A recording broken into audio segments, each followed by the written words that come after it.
Now that we've had a few days to digest the opening weekend of the LCS, I can confidently say this was probably one of the most successful, if not the most successful, since I think probably 2022 and 2018. Like, those are probably my 2 years that I look at and is like, wow, those opening weekends, pretty freaking good. Before I fully start nerding out about the opening weekend of the LCS, do me a favor, folks, drop a like on the video, comment down below what was the most exciting part of the weekend so far, and what are you most looking forward to next weekend that builds upon week one? Like, what continued storyline do you think is going to be most most interesting to watch? Appreciate you all. Let's get back to it. An interview came out with B-Void today on behalf of Sheep Esports, where he basically said that there's no unbeatable team in the league this year, which 100%, after watching this past weekend, whether you believe like C9 is truly unbeatable because they're 2-0 or not, debatable. I think everybody can contend at least within like the top 5 or 6, which is pretty astounding for the league given where we've been at the last 2 years, where it honestly did feel like there was 1 or 2 teams that were just so far head and above, or like head and shoulders above everybody else, which feeds into a point that Jat brought up yesterday on TikTok that I have to talk about, because I know many people here might not have seen that because TikTok was down, or if you saw the YouTube short where actually Jat's numbers pop off, by the way. Pretty freaking cool. He talks about how the perception of the league is drastically different because one particular thing is not being said that has typically been said every other split. And that came from FlyQuest last year, that came from TL the year prior, that came from TSM back in the day. Every top org, I'd actually throw C9 2021 in there as well, or 2022, the year after they had won summer, then went into spring. Every top team has done this in this region, and it's pissed me off to eternity. And that's, hey, domestic's fun, domestic's nice, we're going to focus on international play because that's where we see our true competition. And honestly, if this is what it takes and the current like status of the league where pro or like top players are a little bit more spread out amongst teams than they traditionally have been to get people to actually respect domestic play, then I'm down for it. Fuck the super teams. Don't need them anymore. Goodbye. I love the perception and the community response to this split so far, which has been, it's just fun. It's a good format. The games are entertaining, highlighted notably by DSG versus Sentinels, which would not have been a high-ticket matchup, but ended up being, out of all of the LEC and LCS, by far the series/game to watch of the weekend, without question. This is something that I've been preaching for a while, that finally it feels like the tide's turning a bit, where you have to give domestic the credit that it deserves here, okay? We are the LCS, which last year I get people were a little bit more ashamed of the LTA North and the rebrand and everything else there. This year, everybody's latched onto that point, and it does nothing but elevate the general perception. When the title is something worth fighting for and not something that top teams just ignore, it makes everybody else around you play better. Or at least from the fan perception outside in, it feels like everybody plays a little bit differently than whenever it's just one team dunking down on the rest. And if you are that top team, say C9 does go on to be head and shoulders above everybody else, I would like to see them say, hey, why don't you guys step up to our level? All right, contend with us. Here's what you need to start pointing out their flaws. Help them, teach them, do whatever you need. I don't care. Focus on domestic to give yourself a competitor, because boy, is this a lot more fun than anything else we've had in the past. And that is reflected in the viewership, which I know I said I wasn't going to talk about necessarily, but the more I thought about it, it's like, okay, well, in years past, when I've talked about viewership, it's been negative. And there was a worry of mine that it would be a negative conversation again coming into this year. So that's why I was kind of like, okay, I'm just going to ignore it, not deal with it. But this time it's actually positive. And I think I have a responsibility when things are good, or at least the trend is good, to talk about it. And again, just boast this, because it just helps the conversation around the league that, yeah, things are pretty good right now. So if you don't like talking about LCS viewership after a single weekend and you think that this conversation is monotonous and like stupid, whatever, I'll timestamp down below. You can skip to the next section, which will be about teams, content, and some of the things that I've been interested in over the past week. But I do want to talk about the numbers here because they're very important to discuss. This is the ultimate health of our league. Also, a little bit of background on myself, since some of you might not know why I like nerding out about this. One of the jobs I had prior to Disney was at Viacom CBS, where I oversaw ad sales finance specifically for James Corden and Stephen Colbert and late night television at CBS, alongside CBS News and like the news segment there, which obviously surrounded in turmoil now, but this is 2019, so pre that point. But one of the side projects that I got was that I was told, okay, our primetime like metrics that we were getting, like our internal guesses, the team that's doing it, is wildly off where we're actually landing with Nielsen ratings, because it was important for us to check every single morning how things were doing. Now, do you understand why I look at viewership all the time? Yeah. So I had to go in and track what I thought the numbers would be based on a ton of internal metrics that we had in partnership with Nielsen. I was able to bring down what was a double-digit variance, like what we thought the audiences would come in at versus what we actually landed at, to about 2 to 3%. And that included holiday spikes, Super Bowl spikes, you name it. Like, I was able to bring it down to that level. So I love the guessing game that is viewership. This is literally what I did for a portion of my living, even though with Disney now, I'm not on like the Nielsen and ad sales finance. I'm on the OpEx side. I love the guessing game of this. Like, this is what I love doing. So taking a look at LCS lock-in in isolation without taking into account prior splits. Average viewership of 84,000, peak of 122,000, which obviously lower than the LEC. We know that 3 different series hit 6 figures, peak viewership. Dignitas versus Lion didn't. That honestly makes sense. Lion not as popular amongst the rest of North America at the current moment. Dignitas probably the least popular team in the league.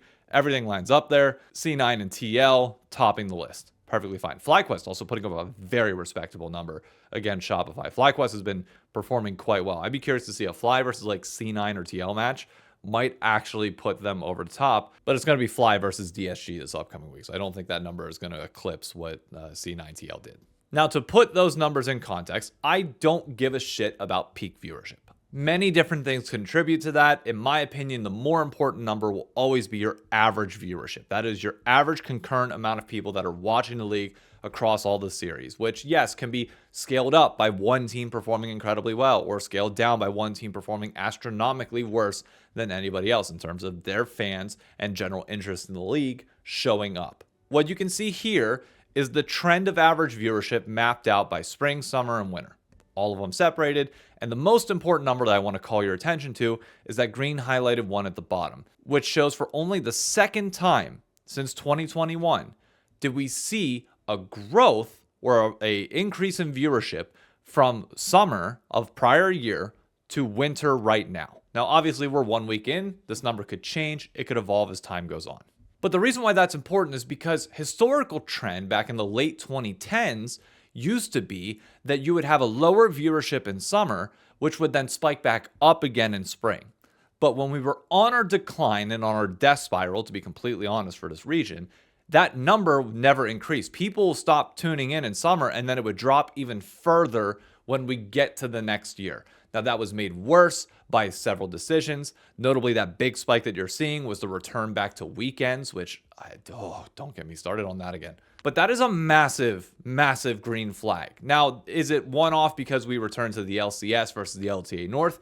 Only time will tell next year. But there's a second trend within this that I think you should be looking at, which is from spring to summer to now, we have had 2 straight splits of viewership growth. Again, assuming that this trend holds, which it likely will because the more important matchups have yet to come. So our peak viewership and average will likely rise just a little bit because of that, even if it drops over the next 2 weeks as people are like, okay, yeah, the LCS is back. Cool. Woohoo. 2 splits increasing in a row is kind of nuts. Now, granted, I think what this shows to me is that we potentially hit rock bottom for LCS viewership on weekends in that spring split. Like, I think that 80,000 is like the lowest number that we will see, assuming that nothing else major happens. But we have nothing but positive momentum going at the moment. So I just want to see this trend continue and increase because so far, even though, yes, winter over winter, it was a drop, the majority of the damage done from the LTA North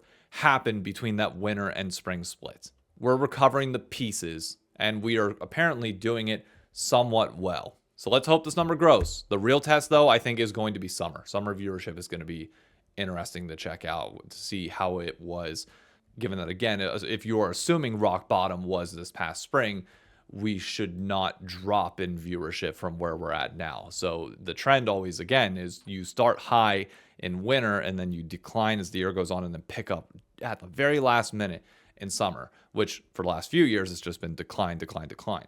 A year-over-year summer viewership growth would be nuts. And I think that's ultimately what we're striving for. Which leads me to the next thing I want to talk about on this, which is team content, because that's what helps fill the gap during the weeks. And now, granted, I'm filming this on a Tuesday at 5:45 p.m. But I'll be honest with you, I'm not so happy at the moment with where team content is. And I had a discussion or conversation, Q&A, whatever you want to call it, with Team Liquid's social media team on Reddit the other day, because people were freaking out about the lack of content.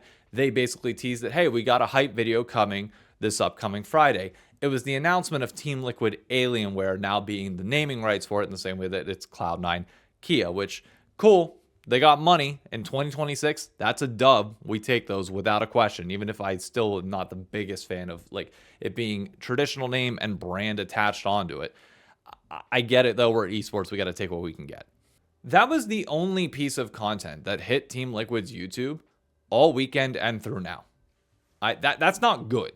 We have positive momentum going with this league. There's optimism. People want to see these players' faces. They want to see more about these teams than ever before. That is something that I cannot do with my content. I cannot give fans a glimpse inside the organization in any way, shape, or form. I can only talk about things and give us a hub and a space to do exactly that. With FlyQuest, at least, there was a short video that went out, which I wish more.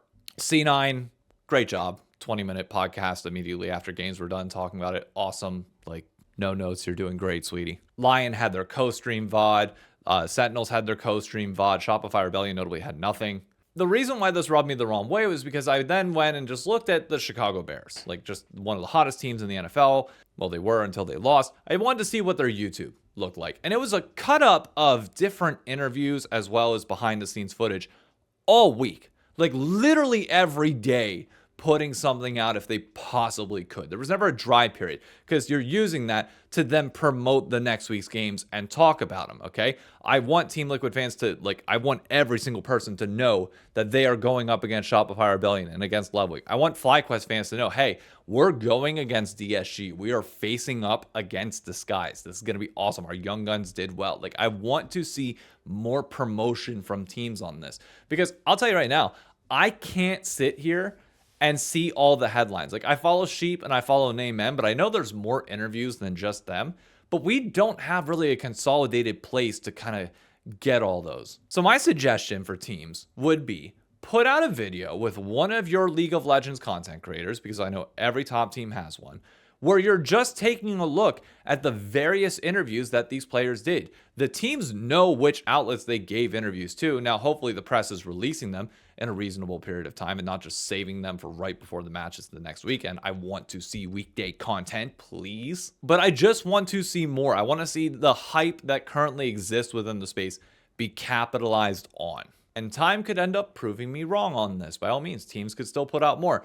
But I noted this last week that I wanted to see it, and everybody put out their initial hype video, but that's the easy one. Everybody does something typically before week 1. The question becomes, what do you do before week 2? You got the easy one out of the way. Now comes the hard part. But overall, a very good week from both a numbers and a community perception point of view. A great start to the split. Now we just need to use that momentum and run with it. And that's one of the things that we have always struggled with a little bit more, and why I wanted to make its own video on this. It's okay, great. We got the focus back on domestic play, less international. We got that good week 1 viewership. Teams have some hype to them. There's some players that are really interesting in this league that we highlighted in the top 5 on Monday. We'll talk about the matchups on Friday, but now I need people to fill those gaps. Because trust me, I'm looking for content to watch as much as you all are.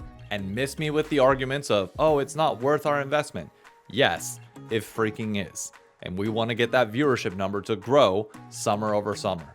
That's what we're building towards. So let's start that train and get that snowball growing now. Thanks for watching. See you on Friday with the Pit.